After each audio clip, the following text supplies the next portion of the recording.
So guys, welcome to my YouTube channel Learning with Bitu. মই যেহেতু 31 তাৰিখৰ পৰা মই ভিডিও আপলোড কৰা নাছিলো আজি মোৰ বিশেষ মানে কাৰণবশত মই ভিডিও আপলোড কৰিব পৰা নাছিলো আজি মই মাজুলী ডিস্ট্ৰিক্টত হৈ যোৱা যি এডভান্স জিওগ্ৰাফিৰ প্ৰশ্ন কাকত আছিল সেই প্ৰশ্ন কাকতখন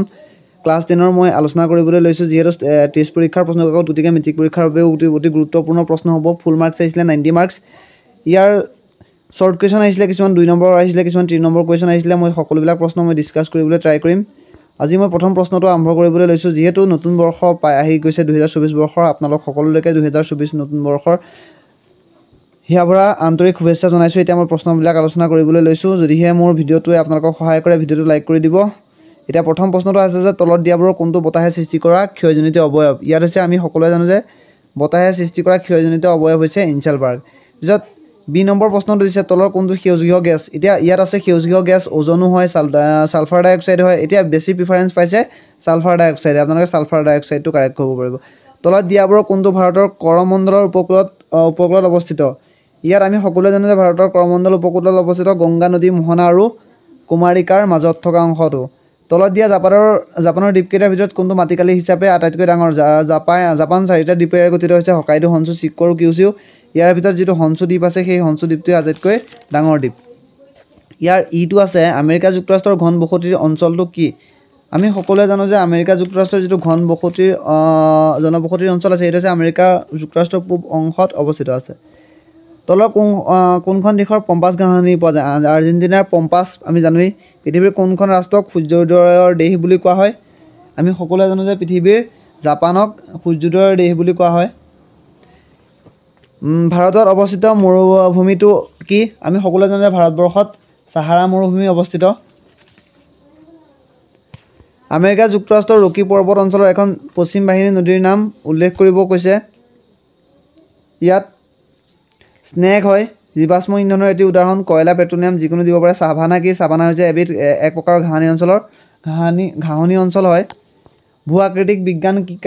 কি বা ভূ-আকৃতিক বিজ্ঞান কাক বোলে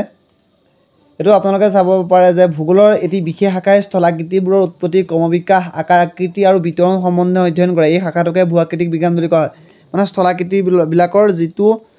শাখাই বিতৰণ ক্ৰমবিকাশ আৰু উৎপত্তিৰ বিষয়ে অধ্যয়ন কৰে তাকে কি কৰে ভূ-আকৃতিক বিজ্ঞান বোলে হিমবাহে সৃষ্টি কৰা ক্ষয়জনিত এটা অবয়ব ড্ৰামলিন আমি জানোৱে কিমানখন ৰাজ্যৰ আমেৰিকা যুক্তৰাষ্ট্ৰ গঠন হৈছে 50 মহাদেশীয় হিমবাহ আৰু পাৰ্বত্য হিমবাহৰ মাজৰ পাৰ্থক্য আহিছে এটা মহাদেশীয় হিমবাহ কাক বোলে আৰু পাৰ্বত্য হিমবাহ কাক বোলে আপোনালোকে জানিব লাগিব মই কৈ দিছো মহাদেশীয় হিমবাহে মেৰু অঞ্চলৰ এক বিশেষ এলেকালৈকে বিস্তৃত হৈ আছে আনহাতে পাৰ্বত্য হিমবাহবিলাক উচ্চ পৰ্বতৰ উচ্চাংশতহে পোৱা যায় মানে মহাদেশীয় হিমবাহ মেৰু অঞ্চলত পোৱা যায় আনহাতে পাৰ্বত্য হিমবাহ পৰ্বতত পোৱা মানে পাৰ্বত্য অঞ্চল মহাদেশীয় হিমবাহৰ অন্তৰ্গত দেশ হৈছে উত্তৰ কানাডা গ্ৰীণলেণ্ড স্কান্ডিনেভিয়া এণ্টাৰ্কটিকা আদি আনহাতে ইউৰোপৰ আল্পছ উত্তৰ আমেৰিকাৰ ৰকি আৰু এছিয়া মহাদেশৰ হিমালয় পাৰ্বত্য হৈছে মহাদেশীয় পাৰ্বত্য হিমবাহৰ উদাহৰণ এটো দিব পাৰে 2 নম্বৰ পাই যাব পানী প্ৰদূষণৰ দুটা কাৰণ আমি সকলোৱে জানো যে পানী কেনেকৈ প্ৰদূষণ হয় কীটনাশক দ্ৰব্য এইবিলাক যেতিয়া মাটিত পেলাই দিয়ে মাটিত যেতিয়া বৰষুণ আহে সেইবিলাক বৰষুণৰ পানীৰ লগত মিহলি হৈ পেলাই পানী প্ৰদূষণ হয় আনহাতে কল কাৰখানাৰ পৰা ওলোৱা আৱৰ্জনাবিলাক যেতিয়া নদীত পেলাই দিয়ে তেতিয়া কি হৈছে পানী প্ৰদূষণ হয় বা প্লাষ্টিক পেলালেও পানী প্ৰদূষণ হ'ব পাৰে পৃথিৱীৰ দুটা ঘাঁহনি অঞ্চলৰ নাম আমি কৈছিলো আৰ্জেন্টিনাৰ পম্পাছ আৰু উত্তৰ আমেৰিকাৰ পেৰি ক্ৰান্তীয় উষ্ণমৰু অঞ্চলৰ দুখন মৰুভূমিৰ নাম থৰ আৰু কালাহাৰী লিখিব পাৰে শীতল মেৰু অঞ্চলৰ দুটা বৈশিষ্ট্য আপোনালোকে জানেই শীতল মেৰু অঞ্চলত কেনে ধৰণৰ পানী পোৱা যায় বা শীতল মেৰু অঞ্চলত কি হয় মানে ঢেকীয়া জাতীয় উদ্ভিদ পোৱা যায় সেই মানে জলবায়ু কি হয় কেনেকুৱা হয় সেইটো হৈছে তাৰ বৈশিষ্ট্য আমেৰিকা যুক্তৰাষ্ট্ৰৰ দুটা কয়লা ক্ষেত্ৰৰ নাম এটা আপোনালোকে কমেন্ট বক্সত কমেন্ট কৰি জনাব জাপানৰ দুটা কৃষি অঞ্চলৰ নাম আমেৰিকা যুক্তৰাষ্ট্ৰৰ দুটা পৰ্বতৰ নাম আমেৰিকা যুক্তৰাষ্ট্ৰৰ দুটা পৰ্বতৰ নাম কি হ'ব পাৰে ৰকি আল্পছ হ'ব পাৰে দক্ষিণ ভাৰতৰ দুখন প্ৰধান নদী কৃষ্ণা কাবেৰী নৰ্মদা তাপ্তি এইবিলাক সব হ'ব পাৰে ইনচালবাৰ্গ কি এইবিলাক মই গোটেইবিলাক প্ৰশ্ন ডিসকাস নকৰো ভাৰতবৰ্ষৰ বছৰটোৰ ভিতৰত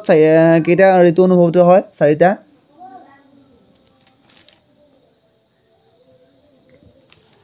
বৰ্ষাকাল প্ৰাক বৰ্ষাকাল শীতকাল আৰু প্ৰাক শীতকাল এই 4টা হয় আফ্ৰিকা মহাদেশৰ জলবায়ু গোলকীয় উত্তাপ বৃদ্ধিয়ে